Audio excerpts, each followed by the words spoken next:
C'è uno strumento molto amato dai fotografi, dai videomaker e dai direttori della fotografia che dona alle nostre immagini un look estremamente cinematografico senza dover lavorare troppo in fase di post-produzione. Si tratta di un semplice filtro, il suo nome è Black Mist e grazie agli amici di Walking Way che me ne hanno forniti due di diverso taglio, proprio per poter realizzare questo video, uno da 1,5 e uno da 1/4, oggi ho l'onore di spiegarti che cos'è un Black Mist, come funziona e come sfruttarlo al meglio per ottenere facilmente un look estremamente cinematografico per i tuoi scatti o per le tue riprese, senza post-produzione. Tutto ciò dopo la sigla.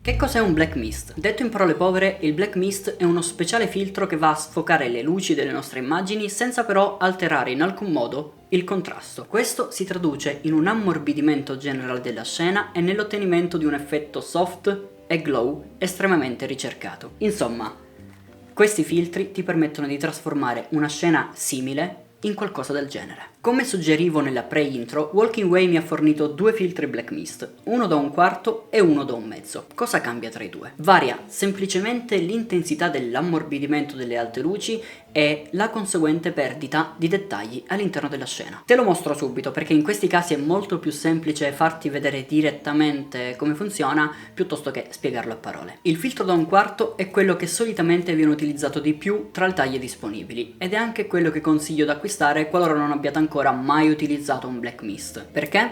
Perché questo produce un bel effetto glow non troppo marcato né troppo leggero, completamente gestibile sia in fase di scatto o di ripresa sia in post produzione. Come puoi vedere dalle clip che ti sto mostrando, questo filtro va a rendere tutte le luci un po' più morbide e a creare l'effetto dreamy che richiama molto nel videomaking uno stile prettamente cinematografico e in fotografia lo stile e l'estetica delle vecchie macchine a pellicola, specie nelle giuste condizioni di luce, perché la luce soprattutto con questo filtro è sempre essenziale. Il filtro da 1/2 invece, che tra parentesi è anche il mio preferito, fa la stessa cosa ma in maniera estremamente più marcata. Di conseguenza risulta essere molto meno controllabile sia in fase di scatto o di ripresa sia in post produzione. Sfruttando questo filtro da 1/2 infatti avremo sì un forte effetto onirico ma perderemo anche tantissimi dettagli sia nelle alte luci che nei mezzi toni. Per dovere di cronaca inoltre ti informo che esistono anche i Black Mist da 1/8 che sfocano leggermente le alte luci e creano un effetto glow appena accennato. Non posso mostrarti delle clip catturate con un filtro da 1/8 perché non ce l'ho a portata di mano, quello non me l'hanno fornito, ma posso comunque metterti in sovraimpressione delle immagini sample prese direttamente dal sito di Walking Way, rubate un po'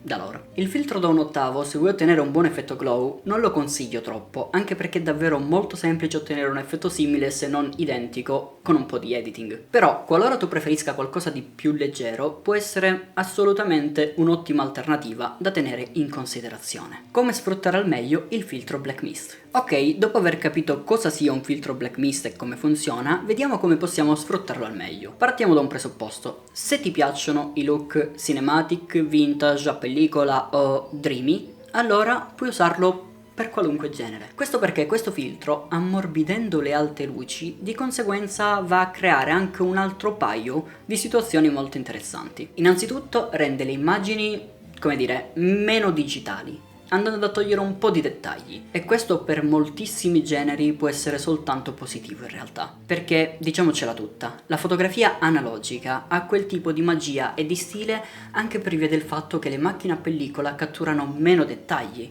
mentre i sensori digitali, catturando spesso immagini troppo nitide, ci donano sì delle fotografie estremamente dettagliate, ma anche più finte. Poi un'altra conseguenza del fatto che sfruttando questo filtro si catturano meno dettagli e si ammorbidisce la luce è che la pelle delle persone risulta essere molto più liscia. Quindi sfruttando un filtro del genere riuscirai a scattare ritratti evidenziando di meno eventuali difetti e imperfezioni della pelle, ma senza rimuovere in alcun modo dettagli del viso o del corpo come ad esempio nei, rughe o quant'altro. Tutto ciò sempre senza dover ricorrere alla post-produzione. Quindi questo tipo di filtro può essere usato per paesaggi, per ritratti, per street e in realtà per qualunque altro genere. perché se ti piace questo tipo di look lo apprezzerai in ogni contesto. Inoltre ricorda sempre come agisce questo filtro per poter sfruttarlo al meglio. Ammorbidisce la luce, quindi può essere perfetto ad esempio per catturare i flare. Catturare i flare con questo tipo di filtro sarà sempre un'ottima idea. Mentre se ti sembra di star perdendo troppi dettagli, ricorda che puoi sempre tagliare la luce o usare un parasole per ridurre la quantità di luce che entra direttamente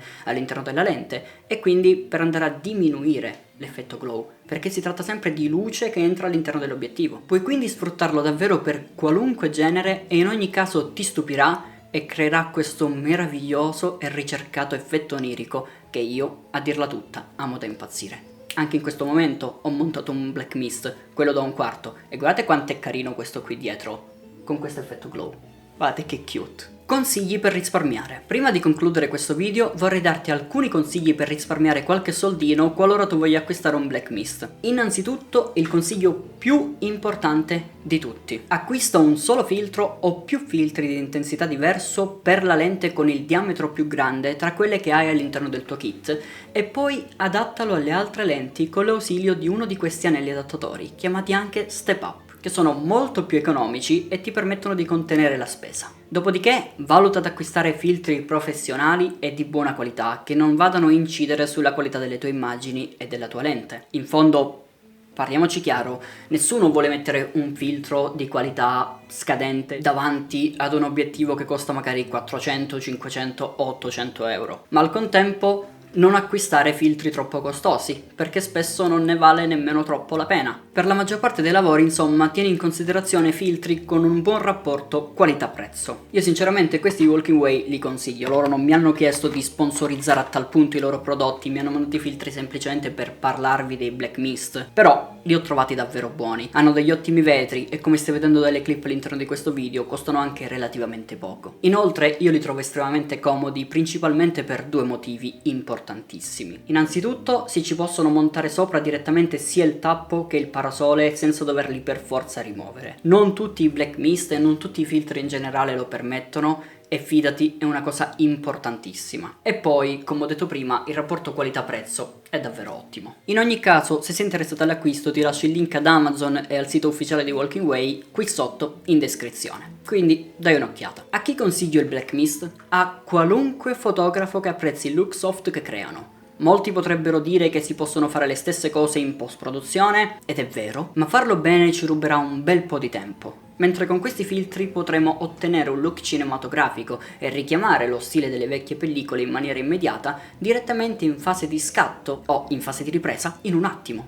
E a mio avviso, quando qualcosa ti fa risparmiare tempo, ne vale sempre la pena. Per me questo è un tipo di filtro che insieme a pochi altri, come ad esempio l'ND e il polarizzatore, qualunque videomaker e qualunque fotografo dovrebbe avere nel proprio kit. Detto ciò, questo video per oggi si conclude qui. Io spero di aver detto qualcosa di interessante, spero che questo video ti sia stato utile e se ti va scrivimi qui sotto nei commenti se conoscevi già questo tipo di filtro, se ne possiedi già uno o se lo acquisterai dopo aver visto il mio video. Inoltre, qualora non dovessi ancora conoscermi, ti invito a iscriverti al mio canale o a valutare di abbonarti per supportarmi direttamente. L'abbonamento di livello più basso costa un caffè al mese e per me vale davvero tanto. Detto ciò, questo video per oggi si conclude qui, io ti ringrazio ancora per l'attenzione e noi ci vediamo in un prossimo video sempre su questo mio canale.